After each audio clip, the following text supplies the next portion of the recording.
Is it wrong to say get a job? The homeless encampment in St. Paul swept up. I feel like I'm not Mr. No compassion on this thing, but I've hit pretty much the end of my patience. It's drive time. I'm not alone. City of St. Paul up early this morning sweeping an encampment, but it's hard to look at what happened today in St. Paul and judge if it's a success or a failure. Because we as a society have just decided that if you want to sleep on the street, well, we must. You heard the news from Laura. Well, we're not even going to require ID. Let's meet people where they are. Let's see them. Let's be I get it, but it's been 4 years of this garbage on our streets and enough. I just have had enough. This said, if the people get swept up and just go to another homeless encampment, have we actually done anything today? Love your feedback at 651-461-9226. I want to talk with Tyler Quatrin, who is covering this story for the Pioneer Press. He's been on scene in the morning at the Pig's Eye encampment that was cleared out, and then moving over with a number of the residents who have just relocated to another homeless encampment. Tyler's with us on the John Schuster Coldwell Banker Hotline. Thanks for being with us, Tyler.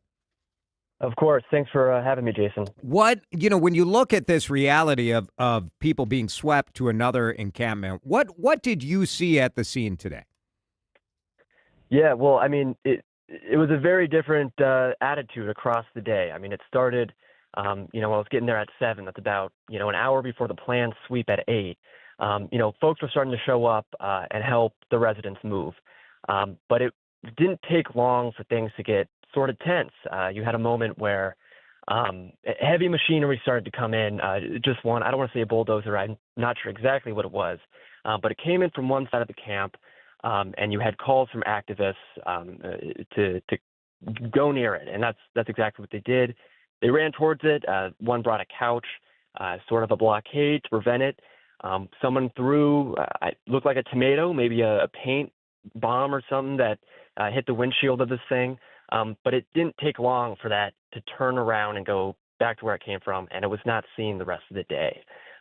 Besides a couple other tense moments, things got a lot calmer around noon, the middle of the day. It was mostly volunteers running the show. There wasn't a lot of city officials there besides some from the fire department. But which is sort of crazy, isn't it? Did you expect that? Obviously there's been a City of St. Paul scenario, and everybody's trying to be sensitive and understandable when you're taking people who've been living on the street for however long. But to a certain degree, as an outsider, you're like, what are we doing here? Like volunteers running the show, police weren't really allowed in, right? It was sort of firefighters and other city folks kind of on the periphery.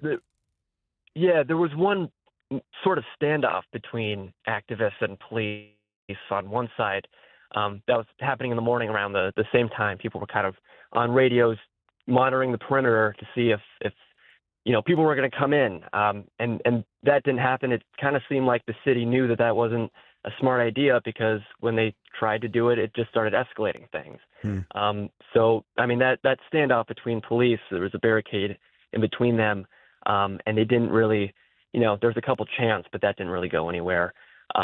So it was just a couple, fire department officials, I guess the DSI, which is sanitation, right? Inspection, sure. Inspections. They came in sort of towards the end and took over once a lot of the volunteers were here at the Randolph encampment helping folks. But besides that, it was really just volunteers. They were the ones opening the gates to let the cars in. They were the ones, really the only visible people that you saw at the entrance, besides some of the fire officials throughout the camp during the day. Tyler Quatrin is with the Pioneer Press. Stories available for you at twincities.com. Tyler, when you look at the reality here, and this is where I think a lot of people, there will be a political fallout to this, but also the human fallout. To a certain degree, you want to see progress, right? this was done, I don't know, it was announced a little over a month ago that this was going to happen. Yeah. But if people are just, the people in this camp are just moving to another encampment, and that's basically what you saw, right? Like volunteers were escorting people to another encampment. So it'll be interesting how people judge if this actually accomplished anything or not. Yeah, I mean, there were a couple individuals I talked to within the last week or two that mentioned that they had been working with caseworkers to find an apartment and were successful at doing so. But many of the people who were still in the camp at Pig's Eye today, they were just loading into cars and vans and moving here to Randolph and maybe some other camps as well. But really, I talked to one gentleman who mentioned that, when they started moving people to Pig's Eye in the winter, because other encampments closed, there were only 2 tents at Pig's Eye. And then all of a sudden that grew to, almost 200 people today or before today. And I think a lot of people are worried that that's exactly what's going to happen at Randolph and keep closing encampments. They're saying folks are just going to go to other camps. Tyler Quatrin, I appreciate the dispatch from the scene this afternoon. Thanks for spending some time with us tonight. You got it. Thanks a lot, Jason. All right, Tyler Quatrin for the Pioneer Press. You can read Tyler's reporting and the team at twincities.com. Obviously, our reporting available for you as well at WCCOradio.com. The question for you, are you happy with what happened today? I just think we have been too tolerant of this. And I am concerned that if we sweep up this homeless encampment, people not only are going to go to the Randolph encampment, and then St. Paul will clear that out, and you're just sort of playing kick the can down the road. And what's next? They come to Minneapolis, and then here, what will Minneapolis do? I don't know, but I think at a certain point, who runs the streets? Is it people without a job, people who refuse to go to a shelter because they are addicted to drugs or they want to have sex or they don't want to follow the rules? I read something in the Star Tribune today that one of the people at the Pig's Eye encampment was asked, are you going to go to one of these county or city provided shelters? And the resident said, well, I really would like my own place with my own bathroom. I'm like, well, yeah, so everybody would. Get it together. I don't know. I may sound callous. You're welcome to respond to that as well. 651-461-9226. Drive time back in a minute. Drive Time with DeRusha is fueled by Luther Kia of Bloomington. Always online at lutherkiaofbloomington.com. Let's talk about an opportunity for you to feel like yourself again. It's Jason for my friends at Livia Weight Control Centers. The Livia team has absolutely changed my life. Losing 45 pounds, keeping that weight off. And that's the key, right? Like, there are lots of different weight loss plans out there. But, how about a weight loss plan that'll be there for you every step of the way? How about a weight loss plan that'll give you a personalized plan just for you, your health, your goals, your needs? I got my own nutrition plan that was designed for a busy dad who was a food critic. Maybe you need that sort of nutrition coaching. Maybe you need medical weight management or GLP-1 support. What you're going to get is way more than just a prescription or a nutrition plan. You're going to get guidance. You're going to get accountability. You're going to get a team that will walk with you every step of the way and help you achieve lasting results. It starts with the call, 855-GO-LIVIA. When you make that call, set up an appointment for a free metabolic health assessment. That is a lot of words, but it's really about a conversation designed to achieve your goals. Get you to what you've always dreamed of. You can do it. I did it, and I've kept that weight off for almost 4 years now. Get to Livea.com, LIVEA.com. Start on that journey. If you've been waiting for the right time to lose weight, the time is now. And turn their life around. I am all in on trying to make sure we support people, we provide services, we provide a pathway to turn things around. But I have become more and more convinced that the people who are living in encampments are not interested in that pathway. They want to live life the way they want to live it. And we're all supposed to just roll over and, oh, wow. We better give them more time. Today, activists were mad at the city of St. Paul for cleaning an encampment. Why not give them another 30 days? Why not another 60? Well, why not another 4,760,000 days? What's going to change? Nothing. Winter comes. People tend to want to get out of the encampments, but even that has changed. You do not have a right to live on the streets. You don't. And you don't have a right for society to provide you an apartment. You do have a right to get help when you're trying to turn things around. Now, I do think the way that we deal with homeless people in our society is ridiculous. I think it is very troubling that as a society, as a state, as a country, we essentially do nothing. We rely on nonprofits. We rely on often religiously affiliated nonprofits to do this work. And for people who don't want to go down that path, then it becomes all the things that they don't want to do. I don't want to stop doing drugs. I don't want to be in a men's only or women's only dormitory. I don't want to be. Well, too bad. Too bad. You don't get to take over our cities and our state by camping out wherever you want. When I go to get on the highway off of Franklin in Minneapolis, there are all these people who are living there. And it is, if you lived in that neighborhood, how would you feel? Getting on the highway, it's nerve-wracking. You got people walking all over the place. Then you have neighborhoods where you have this going on, open drug use. Oh, I don't want to stop doing drugs, so I'm not going to go into a... What? Now, today they swept up one camp. Tom is in Edina. The fear is that people are just moving to another camp. So what are we going to do if we're just going to keep moving them around? But at a certain point, Tom, I think like making things difficult or challenging or uncomfortable such that the better option is to just suck it up and go into one of these shelters. To me, that's more appealing. What says you?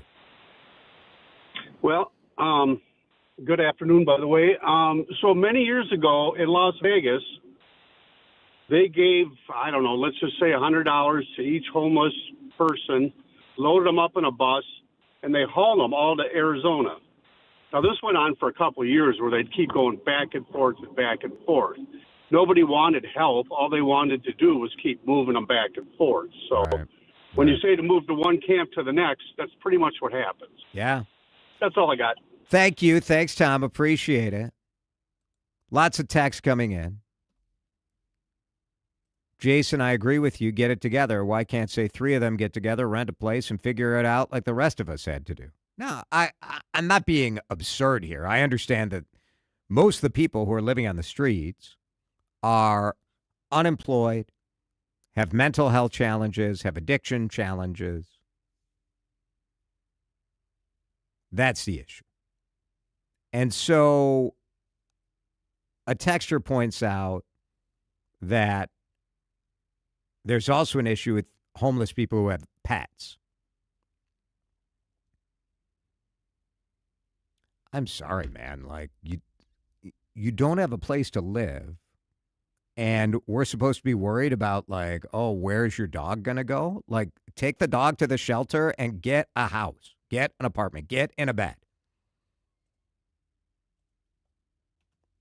This idea that we're supposed to, like, bend over to handle everything that everybody wants. I don't get it. I don't get it. Texter says, Jason, according to the National Alliance to End Homelessness, 40% of those unsheltered were employed. Yes.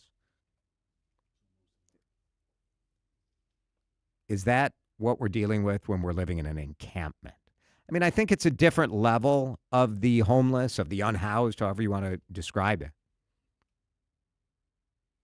Texter says, what would you like to do with people who don't or can't want to live off the streets? That is an excellent question. What do I want to see done with them? I think at a certain point, I would like to see people arrested who are violating laws. I would like to see, I mean, obviously, after you've done all the outreach, after you've tried to convince people like, hey, you should go to a shelter. This work has been going on for years. Years. What do we think is going to happen if we wait another 30 days? I think we're dealing with people who just are not going to take part in the shelter system, by and large. Tom's in St. Paul. Tom, your town, they're cleaning it up. Your thoughts on what's going on today?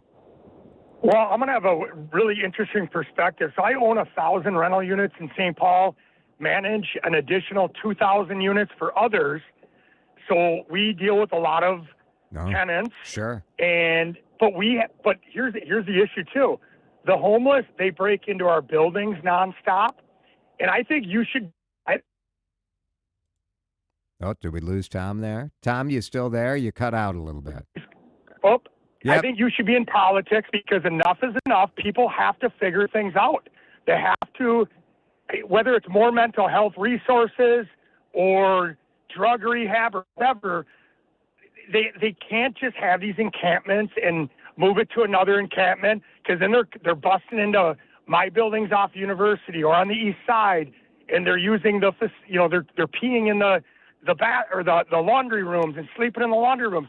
Summer's easy. Winter, it's a whole nother ballgame. It's way worse when you get these people trying to get heat in common area hallways and in buildings. And I don't know what the answer is. I mean, all this money Minnesota has wasted on, fraud and all that stuff. It's too bad they couldn't build some sort of huge facility that would educate or help these people get off drugs, alcohol. Because I think you're right. Most of it, yes, there's people that have jobs, but most of the people that are living in these encampments, they're either addicted to drugs or alcohol, and those are the ones we have the problems with in our common area buildings. And St. Paul Police hands are tied. All they do is they come, they move them out, move them along, and there's no repercussions to it. Yeah, and I'm with you, Tom, in that I'm not 100% sure what the solution is, right? You sort of feel like you wish we bought like a hotel as a county. Yep. And the problem is you've got these same people who don't want to stop doing drugs.